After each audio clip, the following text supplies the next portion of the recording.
கல்வி சீர்திருத்தங்களை வலுப்படுத்துவது குறித்து பிரதமருக்கும் ஆசிய அபிவிருத்தி வங்கி அதிகாரிகளுக்கும் இடையில் கலந்துரையாடல் நடைபெற்றது.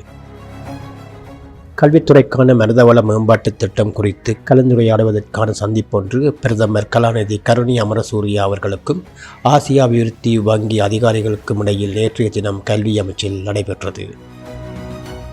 இச்சந்திப்பின் போது சிரேஷ்ட இரண்டாம் நிலை கல்வியின் தரம் மற்றும் பொருத்தப்பாட்டை மேம்படுத்துதல், ஆசிரியர் குழாமின் தரத்தை உயர்த்துதல் மற்றும் கல்வித்துறை நிர்வாகத் திட்டத்தை செம்மைப்படுத்துதல் ஆகிய விடயங்கள் குறித்து விரிவாக கலந்துரையாடப்பட்டது.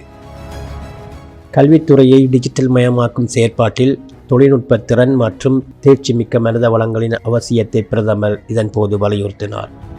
ஒட்டுமொத்த கட்டமைப்பு ரீதியிலான அபிவிருத்தியிலேயே அரசாங்கம் கவனம் செலுத்தி வருவதாக குறிப்பிட்ட பிரதமர், நாட்டின் தேசிய அபிவிருத்தியின் அனைத்து துறைகளையும் முன்னோக்கி இட்டுச் செல்லக்கூடிய பலமான மனித மூலதனத்தை கட்டியெழுப்புவதே இதன் இறுதி இலக்காகும் என சுட்டிக்காட்டினார். அரசாங்கம் முன்னெடுத்து வரும் கல்வி சீர்திருத்த செயற்பாடுகளுக்கு ஆதரவளிப்பதற்கான தமது அர்ப்பணிப்பை ஆசிய அபிவிருத்தி வங்கியின் அதிகாரிகள் இதன்போது மீண்டும் உறுதிப்படுத்தினர். இத்துறைசார் சீர்திருத்தங்களை முன்னெடுத்துச் செல்வதற்கு தேவையான தொழில்நுட்ப நிபுணத்துவத்தை வழங்கவும், சர்வதேச நிதி வசதிகள் ஊடாக ஒத்துழைப்புகளை நீடிக்கவும் தாம் தயாராக இருப்பதாக அவர்கள் மேலும் தெரிவித்தனர்.